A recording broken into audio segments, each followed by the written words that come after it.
order. I'd like to thank Ranking Member Espiat and our subcommittee members for being here today. Chief Manger, welcome back. And while we know you're looking forward to a retirement, we appreciate your willingness to extend your time with us while we search for your successor.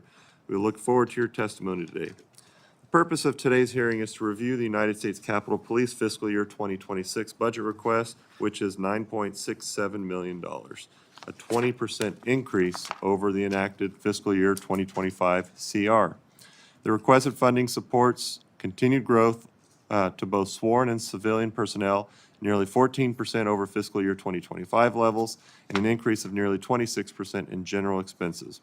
While I intend to keep my comments brief, I want to thank you again. I want to thank you again for this opportunity to express our continued gratitude to our officers of the United States Capitol Police.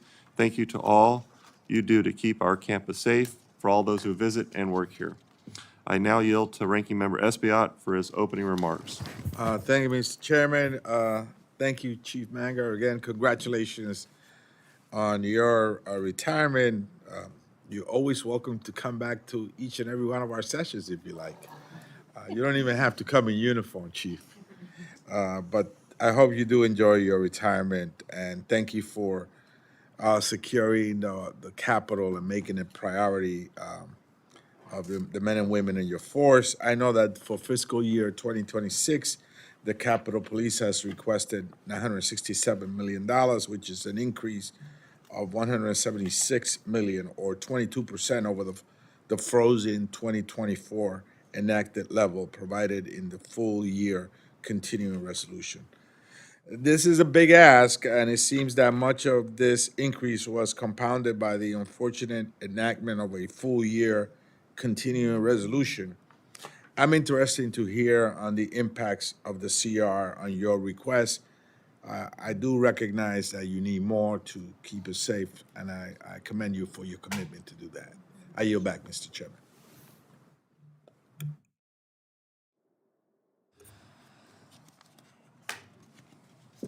Chief Manger, your full testimony has been submitted for the record, and you are now recognized to provide a summary of your written testimony.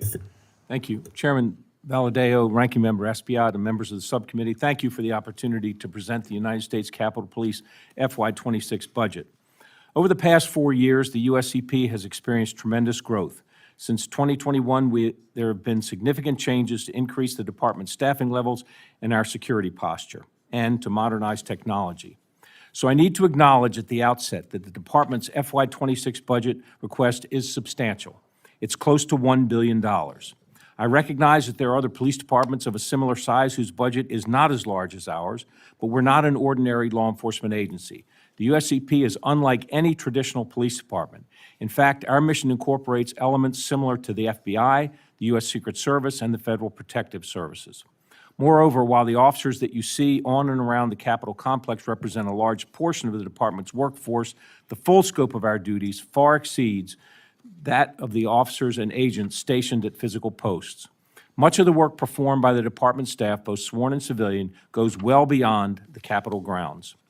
Significantly, much of our mission requirements simply did not exist 4 years ago. I cannot sufficiently emphasize that point. Following nearly 20 after-action reports and a 140 total recommendations, the department's mission expanded exponentially and continues to expand. As a result of the 103 recommendations issued by the U.S. Capitol Police Inspector General, the department had to respond to and implement recommendations that spanned the gamut in complexity, from equipping every officer with riot gear to developing the department-wide policies and expanding operational planning to strengthen the department's training functions. As a result of these recommendations, the department has taken on new responsibilities and created new divisions and teams that did not previously exist in the department. Member security concerns and major operational planning have driven the need for additional resources and staffing. The increased threat climate is perhaps one of the biggest drivers of the department's continuing need for additional resources. This past year alone saw threats against members increase to a staggering 9,400 in 1 year. The current threat environment has resulted in additional member protective responsibilities, which have increased by 27% since 2023. This includes the continuation of sunset details and the addition of short-term threat-based details, increased requests for member escorts and security monitoring at regional airports, additional technical surveillance countermeasure inspections, which have increased by nearly 400% since 2021, member residential and Capitol complex security assessments, which have almost doubled since 2021, and the request for law enforcement coordination assessments, which have increased by 159% since 2022. The department created a new standalone Intelligence Services Bureau, which did not exist 4 years ago. Our reorganization also created the Office of Standards and Training Operations, which allows the department to centralize its training, policy development, and inspections and controls functions all recommendations issued by the OIG. The department also created additional operational components such as a rapid response team that can be deployed to support events and demonstrations, disruptions at hearings, critical incidents, or calls for service. And significantly, the Protection Intelligence Operations Center, or PIOC, is a state-of-the-art fusion center for the intake and coordination of member threats, related investigations, and the newly established residential security program. None of these components existed 4 years ago. They are all new. They are all must-haves in our current threat environment. The department's FY26 budget request builds upon the accomplishments achieved over the past 4 years. It includes $687 million to fund salaries and benefits, $255 million to fund general expenses, and $25 million in multi-year funding to support the continuation of the department's mutual aid program. Over the past 4 years, other workload demands have skyrocketed, including security assessment briefings to member offices, criminal investigations, the execution of search and arrest warrants nationwide, technical surveillance countermeasure inspections, residential security, committee hearing security coverage, deployment of threat-based protection details, and other operational mission requirements to keep members, their families, and staff out of harm's way.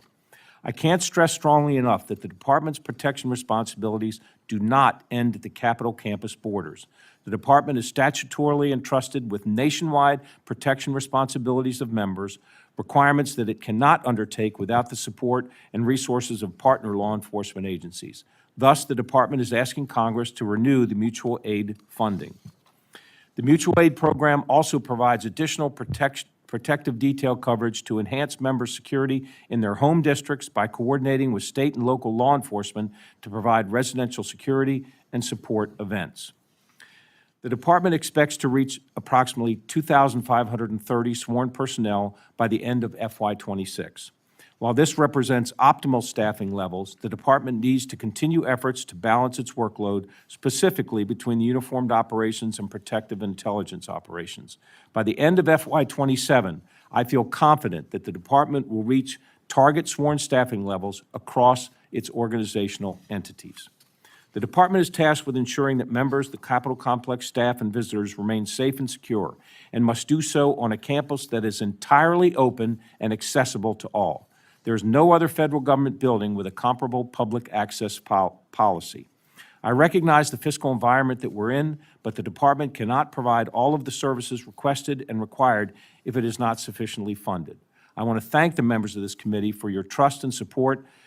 It is through our joint partnership that the department has achieved such transformational change. Thank you for the opportunity to appear before you today, and I look forward to your questions. Thank you, Chief Manger, for your testimony. Now we'll enter the question and answer portion.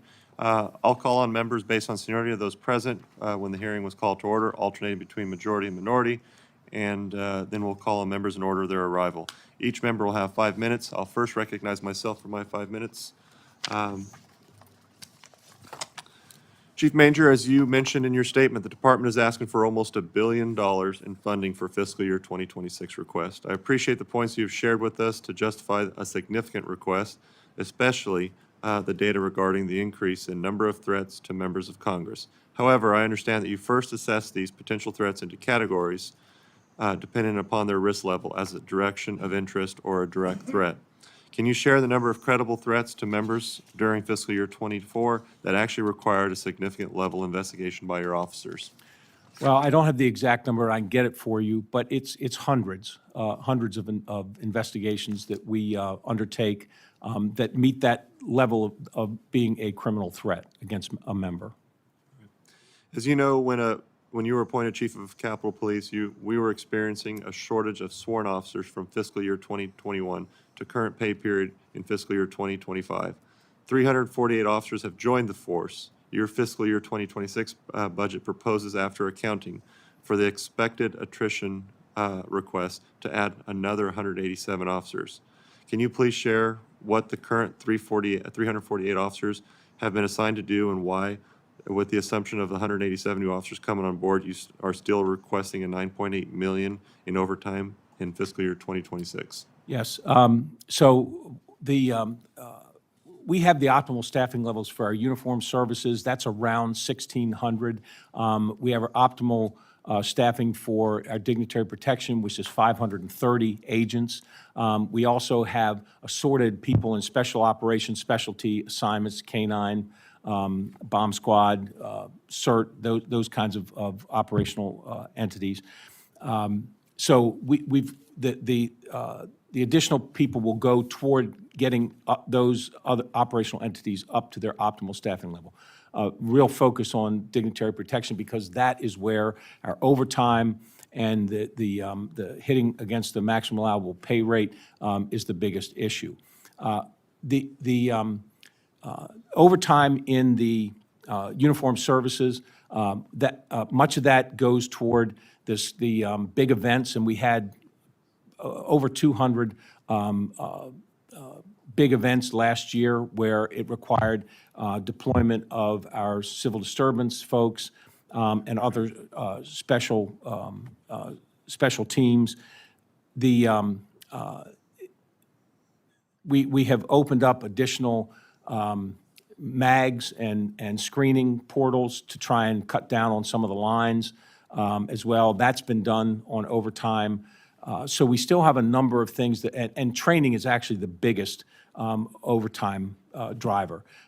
We've got to do a better job in terms of training. That's one of the areas where we have really improved, but that every time you take an officer off their post, off the line, out of their assignment for training, you've got to backfill it with overtime. So until we get staffing levels up to where we hope to get them to, the optimum levels that I discussed, we're still going to be paying every time, we'll have no reserves for when people go to training or when we have to support a large event.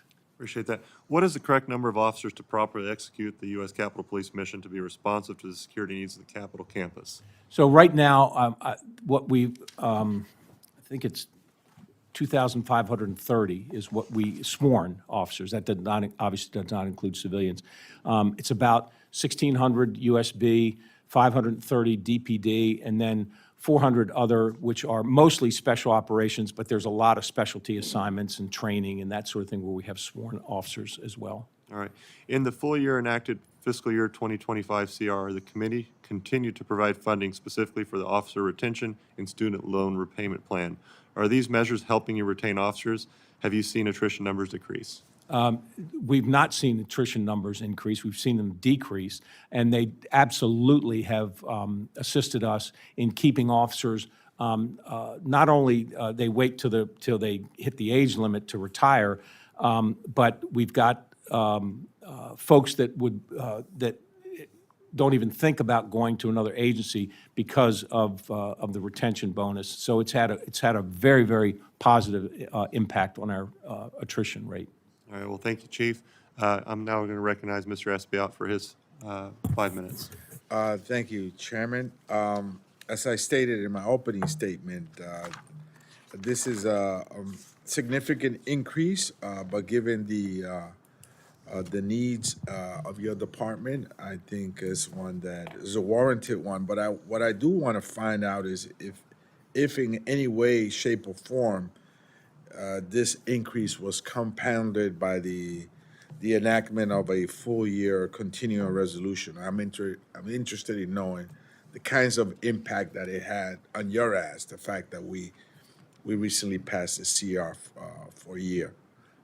So there are certain responsibilities that we have that we cannot shirk, and it's certainly I think the overtime was impacted. in terms of making sure we had enough people for the day-to-day activities, making sure we had people at every post, and making sure people engaged in the required training that they had to go to. There were other things that we could just sort of postpone if, whether it's equipment, whether it's vehicles, whether it's, some of the things that we could say, okay, we're going to wait for a year. But that has an impact, and it starts to, and it's not a good one. I mean, we don't want to get in a situation as we were in 4 years ago where we had equipment that was not up to date. You've got, the screening equipment. There's always improvements that we can make. We want to use the state-of-the-art equipment, and if we have to postpone getting that state-of-the-art equipment, making the improvements to the screening process, that has an impact as well. Thank you, Mr. Chairman. I yield back. Thank you, Mr. Espiat. Now I'll recognize Mr. Strong for his 5 minutes. Thank you, Mr. Chairman, Ranking Member. Chief Manger, it's great to see you again. Thank you for making yourself accessible to the subcommittee. We continue to examine the important work of the U.S. Capitol Police. Your leadership and commitment to the safety of our Capitol complex and its people are truly appreciated. As you mentioned in your testimony, the mutual aid program has been key in enhancing the security of the Capitol complex and members' residences. Could you discuss your plan to further strengthen these partnerships with local and state law enforcement, given the growing need for protective detail and special security events? So just in the last couple of years, if you look at the number of memorandums of understanding that we have with the state and local law enforcement agencies, that number is just going up exponentially. And I thank Chief Mitchell, who's sitting behind me. Her work has been, she's been all over that, and is going to continue to ensure that that number of, those number of agreements that we have with those agencies continues to grow. Frankly, we could have and should have hundreds of them, maybe even over 500 of them, for every member at their, whatever jurisdiction they live in, to have that agreement just in case. So I think eventually you'll see that number grow into the hundreds. On the topic of collaboration, what are some ways the Capitol Police coordinates with other law enforcement and intelligence agencies to identify and mitigate threats before they escalate? Well, I appreciate you mentioning the intelligence component of that. I mean, because 4 years ago, we had that was one of the criticisms of this department was our intelligence operation. Today, I believe that we have a world-class intelligence operation. We are a very active member of the intelligence community, not only in the Washington, D.C. area, but nationwide. So the intelligence information that we gather, that we analyze, that we share with not only other agencies, but with certainly all of our personnel as well, is I think working at an amazing level. But the cooperation that we have with law enforcement agencies around the country continues to allow us to do our job much, much better. When we can call anywhere in the country and talk to a law enforcement agency to get their assistance, if a member has an event in their home state, or if something's occurring at that member's residence, we've got the trend that you're seeing, of course, and have been seeing, is these demonstrations and disruptions at not only events, but at people's residence. Those are the kind of things that we need to respond to very effectively so that doesn't continue. Thank you, and we're all thankful for local law enforcement and what they do to protect us all. Now let's focus on staffing for a moment. We're talked about it right at $1 billion budget, talking about a 20% increase, and you're managing some 2,530 sworn officers. While there's been a significant focus on increasing sworn officer numbers, the civilian workforce is equally critical to the department's operation. Chief Manger, can you elaborate on the role civilian staff play within the department and how you're planning to continue utilizing the workforce as the mission expands? So I thank you for bringing that up as well. I mean, the sworn component of our department is really the backbone of what we do.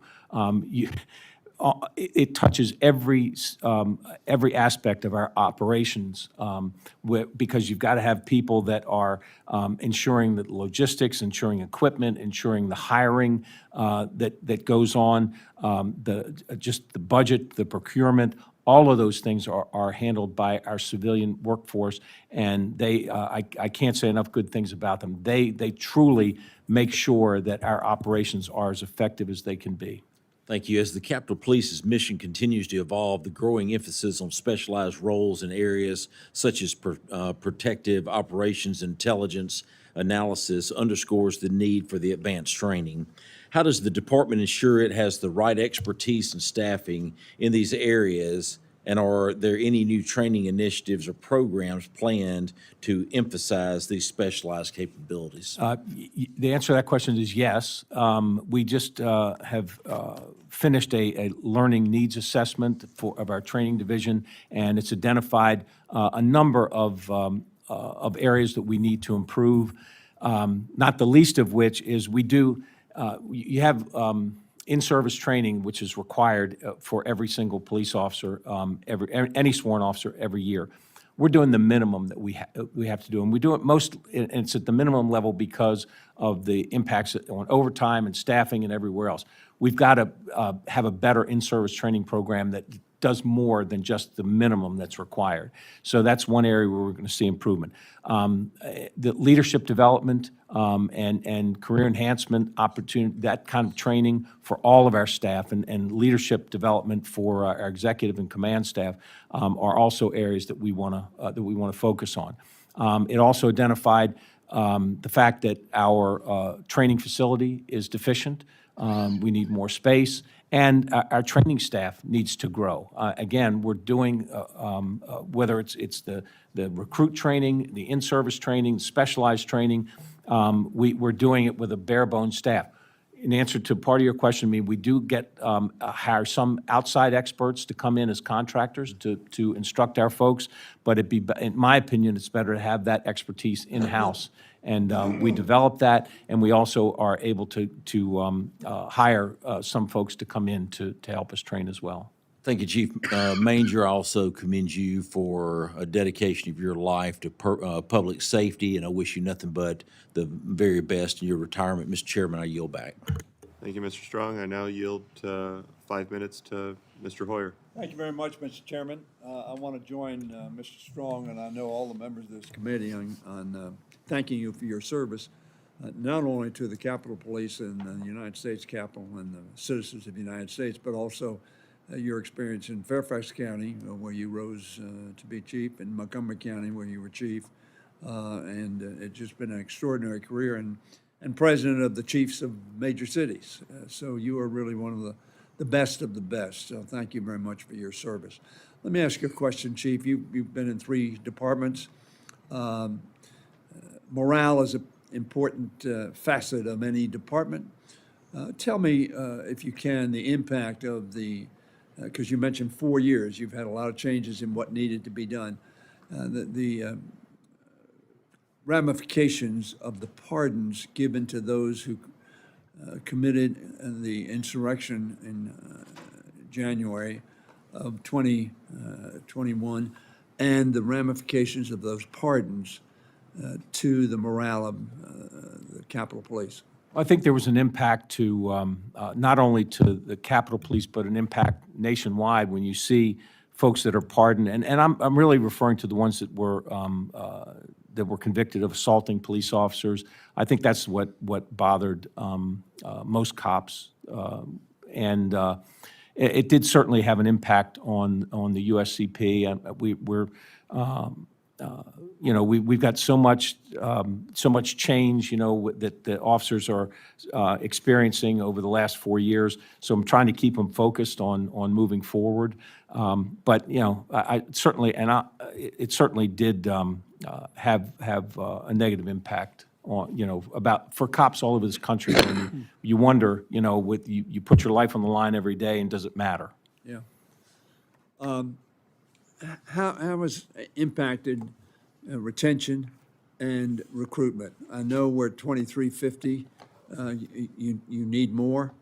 You're asking for a budget to create more to solve some of the problems we have I've heard from a lot of officers on the overtime. That's a real challenge to families as well as to the officers themselves.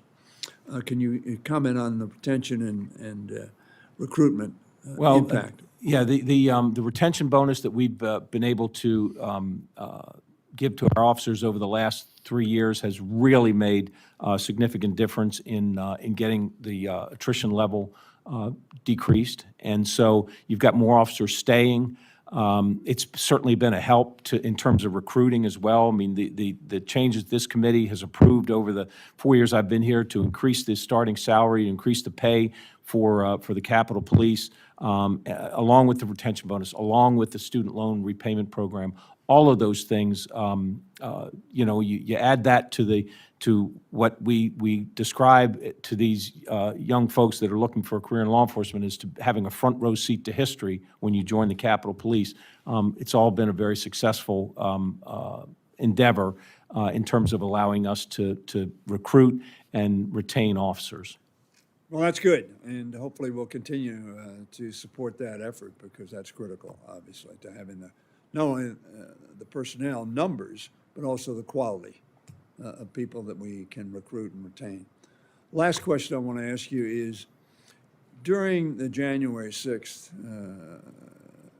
insurrection, we had real problems with chain of command.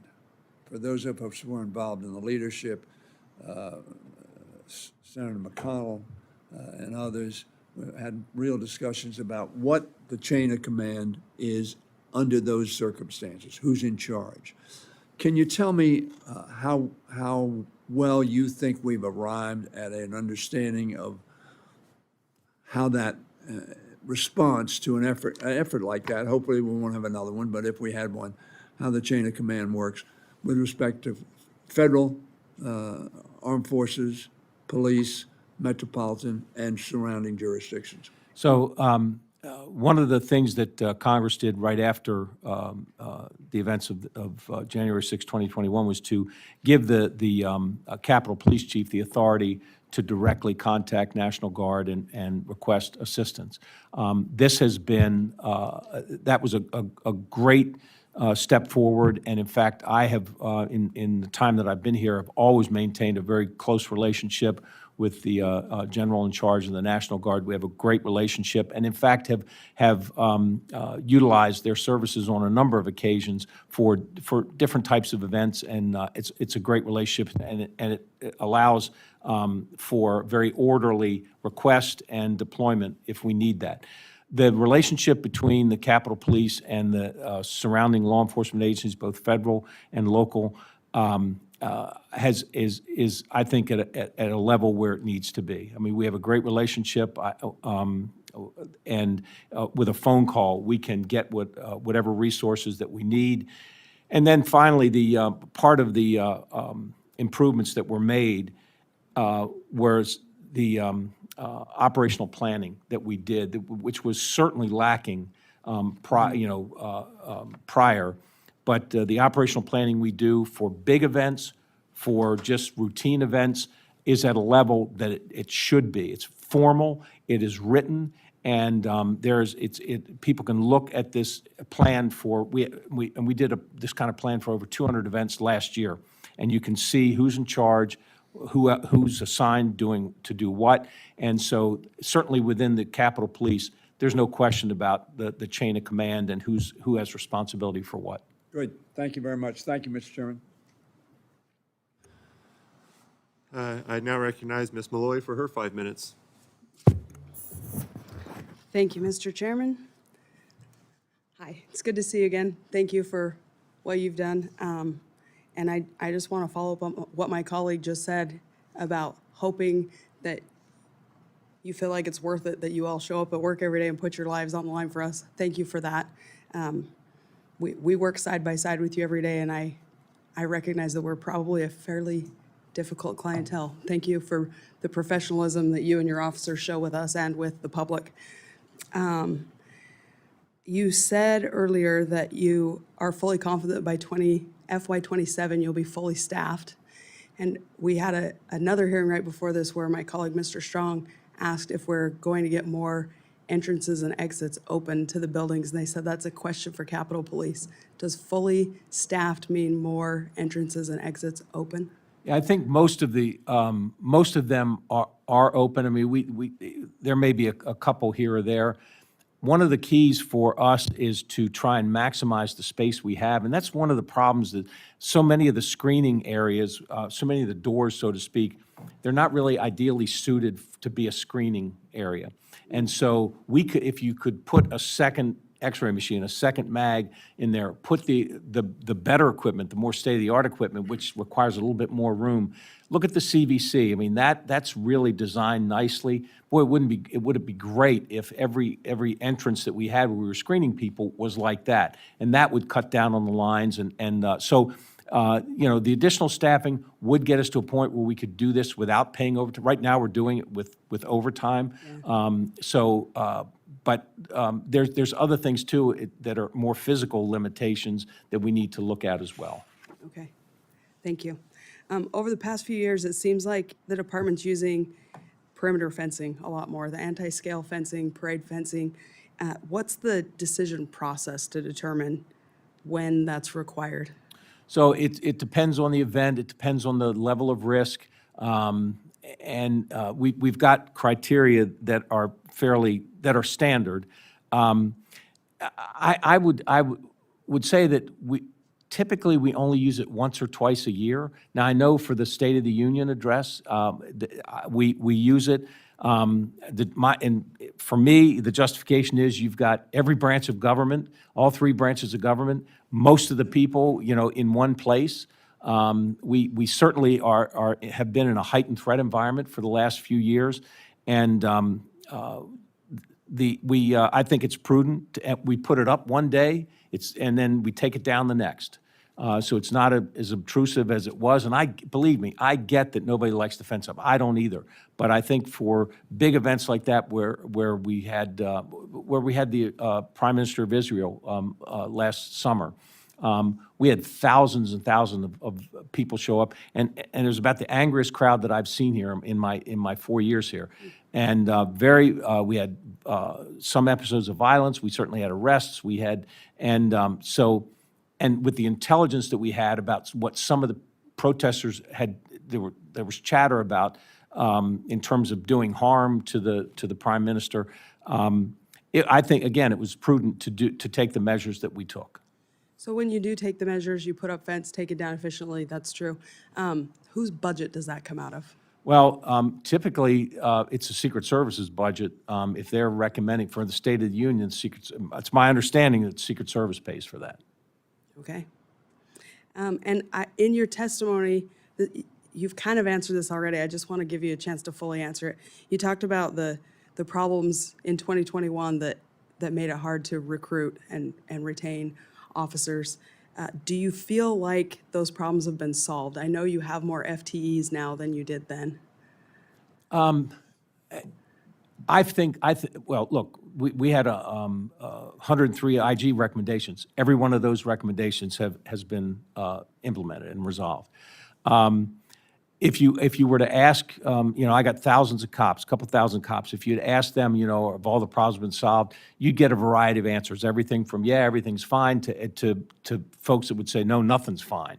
But I would say that the big issues that we faced, where the rank and file lost confidence in this department because they felt the department let them down, and in fact it did in many ways. I don't think you hear the same concerns about their equipment. Do we have enough people? Our training, all those things. So in large measure, the big issues that were identified have been resolved in my view. Okay, thank you. My time's expired. I'll just end with thank you again for the time you spent here and wishing you luck in retirement. Thank you. Thank you. I now recognize Mr. Lalotta for 5 minutes. Thank you, Chairman. Over the last several years, the Capitol Police have undergone a dramatic transformation, growing in size, complexity, and responsibility. What was once a force primarily focused on the Capitol grounds now operates with a nationwide scope, navigating a heightened threat landscape, expanding protective operations, and embracing new technologies to secure both people and infrastructure. At the heart of this transformation is a workforce expected to do more with urgency and precision, often under immense pressure. As the department prepares for its next phase of growth, the path forward raises critical considerations about readiness, morale, modernization, and how to responsibly manage nearly $1 billion budget. Chief Manger, good to see you again today, sir. Thank you for your 4.5 decades of service. I'm not sure if this is going to be our last meeting or not, but it's good to interact with you. I want to ask you, sir, how does the department determine priorities for physical security upgrades with respect to budgeting? How does the department determine priorities for that budgeting for physical security upgrades across the Capitol complex? We have a team of folks that will visit the Pentagon, visit TSA, and White House, and look at where, what other agencies are doing in terms of screening, and to make sure that we've got the right equipment, that, advances that are made, that we're all sort of on the same page, and that we keep current with what's the best practice. My colleague from Utah asked about the cost of temporary fencing, or at least the issue of temporary fencing. Has anybody considered the cost as it relates to doing temporary fencing for one event versus creating some low-profile, more permanent structures, on how, would it take 2, 3, 4 events? Does the cost of those number of events equal the cost of a more permanent, lower-profile fencing? I know those discussions have occurred, and I know that the folks that do that kind of security work within my agency have had meetings with vendors, and they're with the sergeant at arms, and this has been now a couple years ago, looking at those kinds of options. So I know that those discussions have been had, and those opportunities, and I guess for a different sort of countermeasure, a different sort of security fencing, a little lower profile, have been discussed and looked at. Chief, I've been led to believe that the cost of 3 events, the temporary structures for 3 events, would equal what it would cost for a more permanent, though low profile, and I think everybody who supports a permanent solution also wants it to be low profile. I've been led to believe that the cost of 3 temporary structures is equal to 1 permanent one. Can you get back to us, Chief, sometime about your estimates on one versus the other? Yes. I also want to ask you, Chief, what role do emerging technologies, including artificial intelligence, play in your modernization plan? Artificial intelligence, one of probably the biggest area where that is assisting us is in the screening process, where you have X-ray machines that can identify prohibited items when they come through, and that technology is improving every single day. And so we certainly stay in touch with the vendor that we use for our machines to make sure that we have the latest upgrades from that vendor.